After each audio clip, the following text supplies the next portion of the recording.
In this tutorial episode, I am going to show you how to transform this plain box into a beautiful and very colorful butterfly book.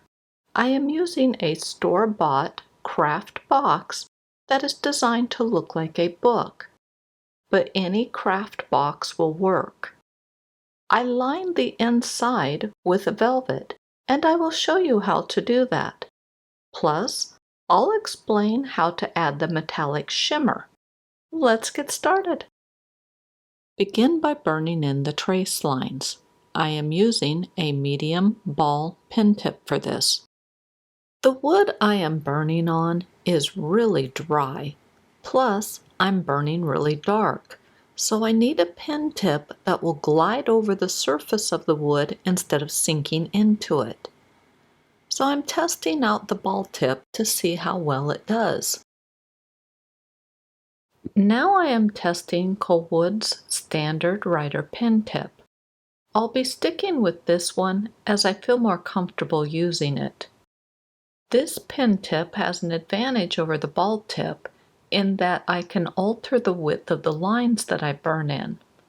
I can also use it to fill in small areas, but in all honesty, you can do that with the ball pen tip too.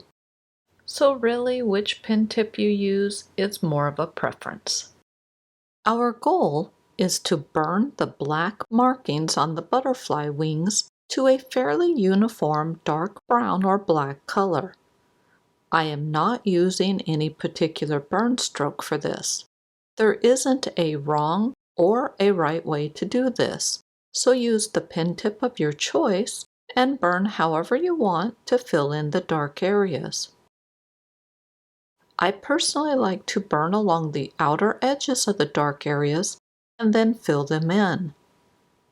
The pen tip I use is based on the size of the area I'm working in. For really small or narrow areas, I use a ball or writer pen tip. On larger or more open areas, I prefer to use a shader. Use a writer pen tip and burn a row of small circles along the outer edge of the flower center. Then burn around the edges of each flower petal. Next, burn along the outer edges of the shapes on the book border. Notice how I keep the design nearby as I work. Some of the trace lines were tough to see, so having the design nearby helps me figure out the problem areas. Use the razor edge of the shader to burn along the straight lines on the border. I find it helpful to burn along the edge where my pen tip can be in optimal position. Then I rotate the board and burn along the opposite edge. This way, both edges are crisp and clear. Afterwards, fill in the area between the lines and make sure the color is a few shades lighter than the black butterfly wings. I forgot to trace the antennae from the butterfly, so I'm drawing them in, and then I burn over the pencil marks. Afterwards, I rub a pencil eraser over the area to remove any residual graphite and then darken up the antennae. Now fill the center of the flower with concentric rows of tiny circles. I did not like how the two bars of color looked. To fix this, I'm extending the color on the second bar to the edge of the box. Again, make sure to keep the color several shades lighter than the butterfly. Also, I want to point out how I am resting my pinky finger on the edge of the board. This helps to steady my hand so I get smoother burn results. If applicable, burn around the design on the book binder or the edge of the book. I didn't record very much of this as it was awkward to hold it in an angle that the camera could see it. Now let's add some color. Start with orange and apply a thin or light uniform layer over the design on the book binding. Then apply a layer of white to smooth and soften the color. Lastly, color over the white with an application of orange and we're done with the binder. Now use that same orange color and fill in the design on the front border. Let me go into mom mode on you and tell you that once you start adding color, you are done wood burning. You should never, ever burn over colored areas regardless of the medium, even watercolors. The reason is that some of the pigments they use to create the colors, like cadmium, is toxic when heated up.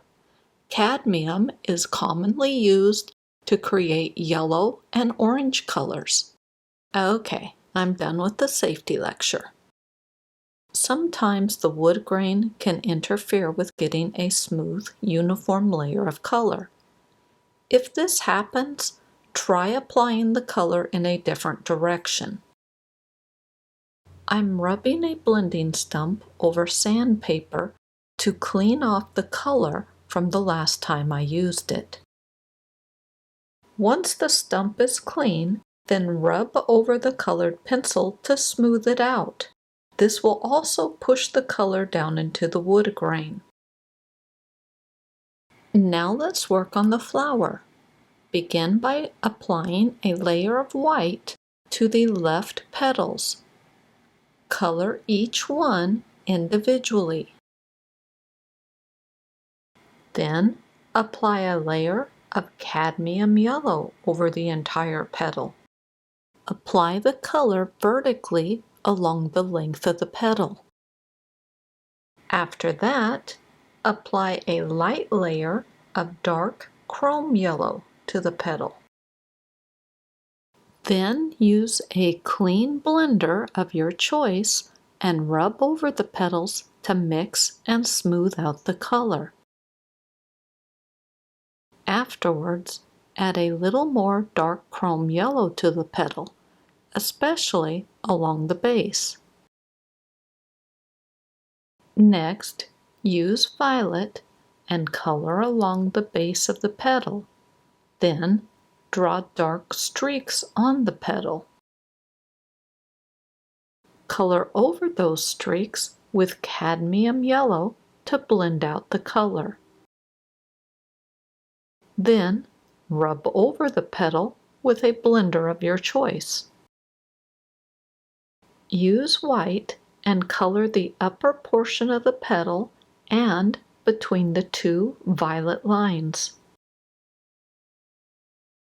The next petal is colored the same as the last one, so begin with a layer of white and follow that with a layer of cadmium yellow. Apply the dark chrome yellow along the base and where you want the dark streaks to be. This is a slight variation from the first petal. Afterwards, use violet to further define the dark areas and the streaks on the petal. Then rub over the petal with a clean blender to smooth and blend the color. Now apply white to the top portion of the petal and follow that with cadmium yellow. I decided I wanted more pronounced or predominant dark streaks, so I am applying more of the dark yellow and the violet color. The streaks aren't really streaks. Instead, they are shadows that give the petals a slightly ribbed look. Now color in the rest of the petals. It is up to you how dark you make the shadows or the streaks on them. Heck, you might prefer to leave them out completely. That is your choice. Just like it is your choice to color the flower yellow like I did, or to use a completely different color. An orange color would look nice, and it would tie the flower to the border design. I do want to mention that there is a written version of this tutorial on my website. The written version has a free pattern and some bonus material. I'll put a link to that article in the description below. Use moss green to color around the edge of the icy ovals that are found along the outer edge of the wing. I am just going to show the upper left side of the butterfly being colored in. So be aware that you need to color in the ovals on the right side and those along the lower portion of the butterfly. Fill each oval with a layer of white. Go ahead and color over the green border on the ovals. Next, apply a layer of pale sage to the entire surface of the ovals. I want to mention that you should always apply thin layers of color. Rub over the ovals with a clean stump to smooth out the color. Use light green to color around the edges of each oval. Follow that with a layer of white applied over the entire oval. I use white to blend the colors and help give the wings a glow. Lastly, apply a layer of pale sage over the entire surface of the ovals. Begin the gradient purple markings by filling the left 3/4 of each marking with white. Switch to the violet color and fill the right 3/4 of each marking with violet. As you are going to see, the key to the butterfly's color is layering. Color gets applied, blended, and then more color is added. I also use white to blend and soften the colors. Apply ultramarine violet along the right edge of each marking. Then apply a layer of violet over the right 3/4 of each marking. Next, apply another layer of violet, but this time lightly color over the entire marking. Afterwards, use a clean blender of your choice to mix and smooth the color. Apply a layer of white over the entire area on each marking. Look at how the white blends and softens out the color in the markings. Again, I want to mention that color should be applied in thin layers. This allows you to apply more colors without a waxy buildup. Waxy buildup makes it hard to add additional layers of color. Apply another layer of violet, and then apply one last layer of ultramarine violet. Lastly, blend out the color. With the inner purple marking, fill it with violet, then blend out the color, and afterwards apply a layer of white. Now repeat that process. Add more violet, add a layer of white, and then blend to finish. Let's extend the purple color to the lower wing. Start with violet. I highly recommend coloring in the corresponding spot on the right wing as you work on the butterfly. This ensures that both sides are colored the same way. Now apply a layer of white. Next, apply a layer of violet. Apply one more layer of violet, but this time only color along the right or inner edge of the marking. Stop where the green arrow is pointing. Then apply a layer of white over the entire marking. Afterwards, blend the color and we're done with this area. The gradient purple markings on the bottom portion of the wing get colored in just like the upper portion of the wing did. So I'm not going to repeat all of those instructions. Instead, let's work on the inner markings. Use a light green color and apply several layers to the dumbbell-shaped marking.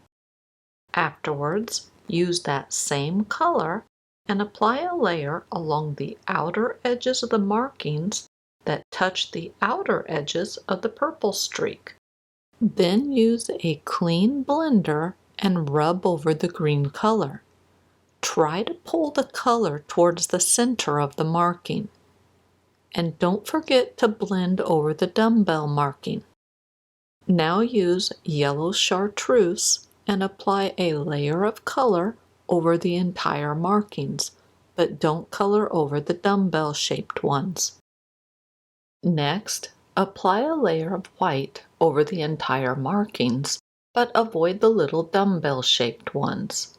Afterwards, add one more layer of yellow chartreuse over the entire markings, and again, avoid the dumbbell. Follow this with light green, but only apply the light green along the outer edge of the markings, basically the same area that we colored the first time. Now apply a layer of yellow chartreuse to the inner markings. Then apply a layer of white over the entire inner marking.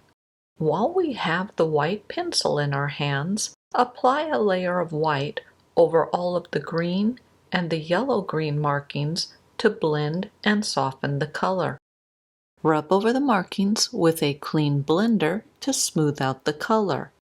Then apply more yellow chartreuse. Now I did tell you that the color on the wings was created by layering. Lots and lots of color layering. Once you're done with the yellow, apply some more green and follow that with one last layer of white. Apply more white to the inner marking and then add a bit more yellow along the outer edges of those markings to finish them up. Now let's work on the upper blue markings. Start by filling them with Prussian blue. Then use ultramarine blue and color around the edges of each marking. Rub a blending stump over the color to smooth it out. Now repeat. So apply a layer of Prussian blue over the entire marking. Follow this with ultramarine blue around the edges and then blend the color. Next, apply cobalt violet around the edges of the markings to darken them up. Afterwards, use white to color over the entire marking to blend and soften the color. Then apply a layer of violet over the entire marking and blend out the color. Switch to Prussian blue and apply a layer of color over the entire marking. Follow this with ultramarine violet around the edges of the marking. Then apply cobalt blue around the edges, but don't color over the inner edge that the green arrow is pointing at. Next, apply Prussian blue over the entire marking and blend with a clean stump. Lastly, apply a final layer of white to further blend and soften the color. Let's continue the blue color on the remaining markings on the upper wing. Begin by applying a layer of Prussian blue over the entire surface of the markings. The wood I am coloring on has heavy grain in this particular area, so I'm having to apply the color in different directions to try and get a smooth layer. Next, apply ultramarine violet along the edges of the markings, but don't color along the inner edge that touches the yellow-green markings. Color over the ultramarine violet with a plain violet or purple color. Then rub a blender over the markings to smooth out the color. Now apply a layer of white over the entire surface of the markings. After that, apply Prussian blue along the outer edges of the markings. Then do the same thing with ultramarine violet, followed by cobalt violet, and then plain violet. We're building up the darkness level along the edges of the markings. Use a blender and rub over the markings to smooth the color. I didn't care for how dark the inner edge of my markings became, so I'm using a pencil eraser to remove some of the color. Then, white was applied over the entire marking. Afterwards, it was smoothed out with a clean blending stump. And lastly, one more layer of white was applied. Fill the last of the wing markings with a layer of Prussian blue. Concentrate the color along the outer edge next to the purple markings. Don't color past the semi-straight line. A red arrow is pointing at it. Switch to ultramarine violet and color along the outer edges of the markings next to the purple ones. Then apply a layer of violet over the same area. Blend the color and then apply a layer of white. With the white, extend the color along the entire length of the inner edge. A green circle is marking the area that I am referring to. As I finish layering up the color on the blue markings, I want to mention that you should test out your colors on a scrap piece of paper to make sure you like how they look. Also, look at the colors in different lighting. The video is lit up using fluorescent and LED lights. The inset photo on the right was taken under natural lighting. Notice how much darker and richer the color looks with natural light. With the last little section of markings, color along the left edge with a light green. Then apply a layer of yellow chartreuse over the green. Afterwards, rub over the area with a clean blender. Now apply a layer of white over the entire area. Follow this with more light green along the left edge, and then yellow chartreuse gets applied over the green. Next, color over the transition of where the green turns to blue with Prussian blue. Afterwards, apply another layer of white over the entire area. Blend one last time, and we are done with the wings.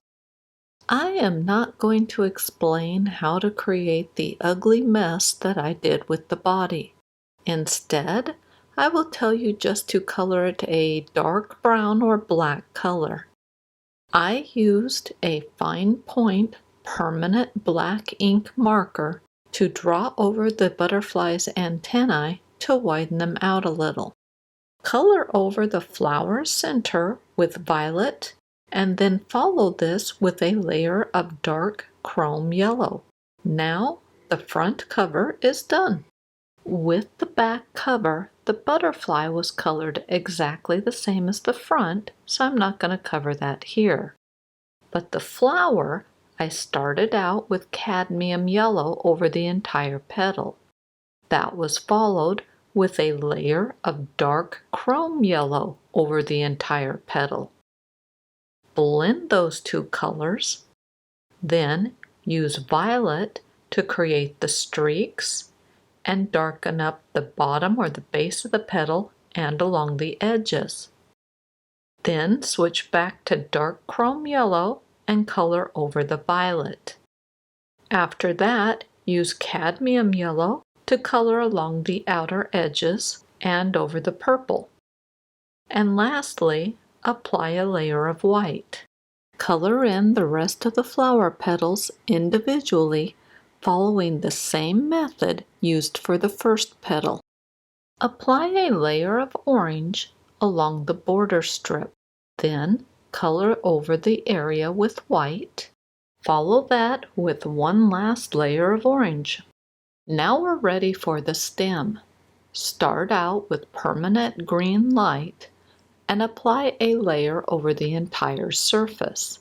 Then use permanent green deep along the outer edges of the leaves.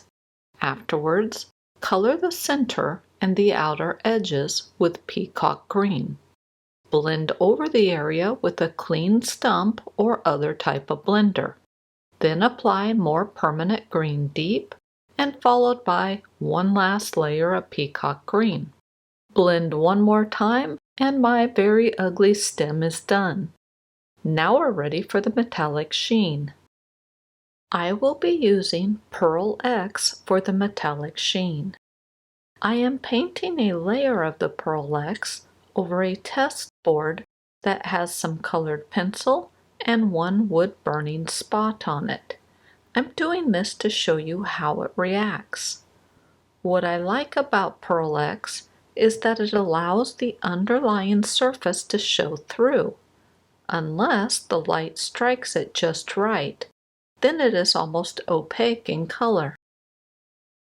Pearl X is a powdered pigment that comes in an assortment of colors.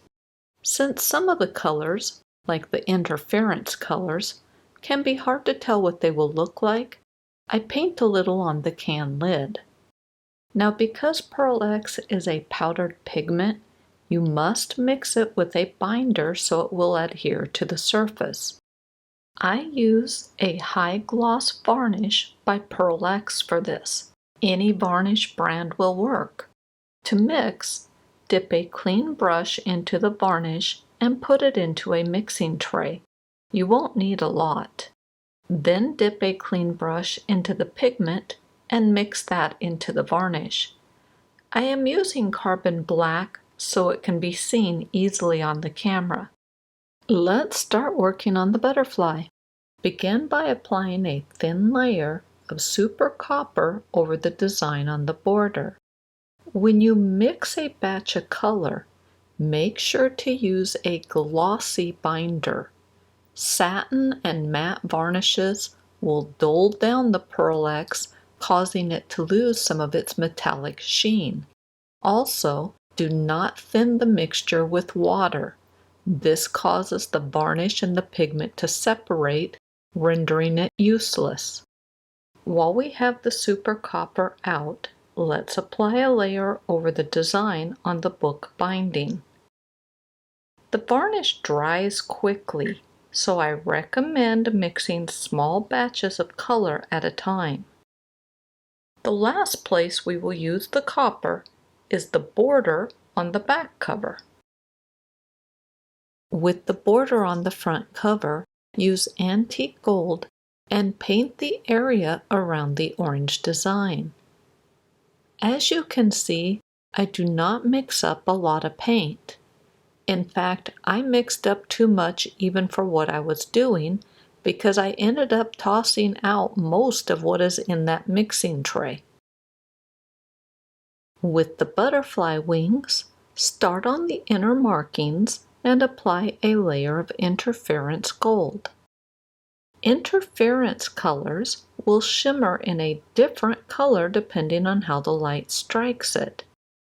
So with the interference gold, it will have either a white or gold shimmer to it. Make sure to keep the layer thin so that the underlying colored pencil shows through. Apply a layer of interference green to the yellow-green markings. Do your best to avoid painting on the black wing markings. I did a terrible job at this, so I had to take extra steps later on to fix that. When it is time to work on the black markings, I will show you what I did. Paint over the green dumbbell shapes with the interference green color and apply it to the lower green-yellow markings. Afterwards, apply the interference green on the green-white portion of the lower wing.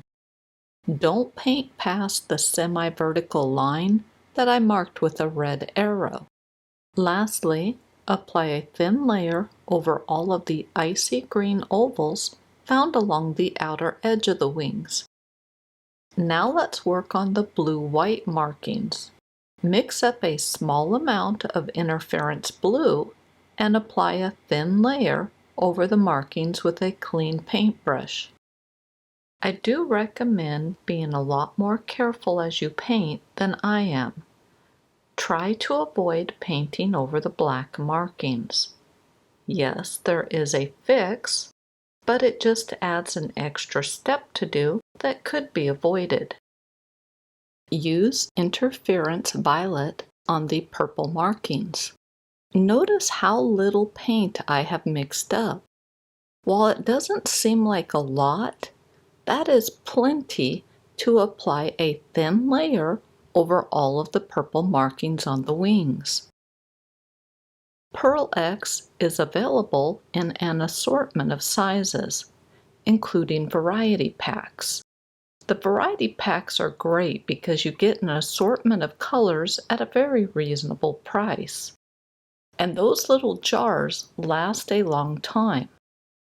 Look at how much paint I still have in the mixing tray. A little goes a long way. Look at that beautiful metallic sheen. I just love how that looks. Unfortunately, I slopped paint on the black markings, so I need to fix that. First, I'm using a fine tip permanent black marker to color next to the markings, and then I'm using it to draw over all of those thin vein lines. Then I used a mixture of carbon black and antique gold and painted over the black wing markings to give them just a touch of shimmer. The carbon black is the only pigment from Pearl X that I don't like. It has zero shimmer to it. They should call it the black hole of pigment. Anyway, I used the marker first to make sure that the interference colors that were overlapping onto the black didn't show through. I hate painting, so I didn't want to have to apply more than one layer of black paint. Now I do want to point out that I did not add Pearl X to the flower. I wanted the focus to be the butterfly. Also, make sure to paint the back butterfly the same as the front. I'm not going to show that in this video. This looks so much better with the black part of the wings tidied up. I really like how this looks. The last thing we need to paint are the sides of the box that represent where the pages would be at. First, draw some lines with a fine point permanent marker. I did not try to space them evenly or make sure they were parallel to each other. I just used a straight edge and drew in some lines. They're not going to be that noticeable. Next, apply a layer of sparkle gold. As I was painting, I decided that the sparkle gold was too bright. Plus, the black lines were showing more than I liked. To fix this, apply a layer of sunset gold. In hindsight, I should have masked off the surrounding area so that the edges of my pages were clean. I do recommend that you mask off the surrounding area. Now do the same steps on the remaining sides of the book. Start out by applying a layer of sparkle gold over the black lines that were drawn with a fine point permanent ink black marker. For the record, I added a lot more lines to this side, and I did not try to make sure that the lines from the top continued onto the side. Now apply a layer of sunset gold. Make sure to paint the remaining side of the box, and we are all done with the painting portion. I will be lining the box with a brown velvet fabric. I chose fabric over flocking because it is a lot cheaper. Begin by painting the corners of the box with brown paint. I am using really cheap watercolors. I've also used markers. We're painting the corners to hide any gaps in the fabric.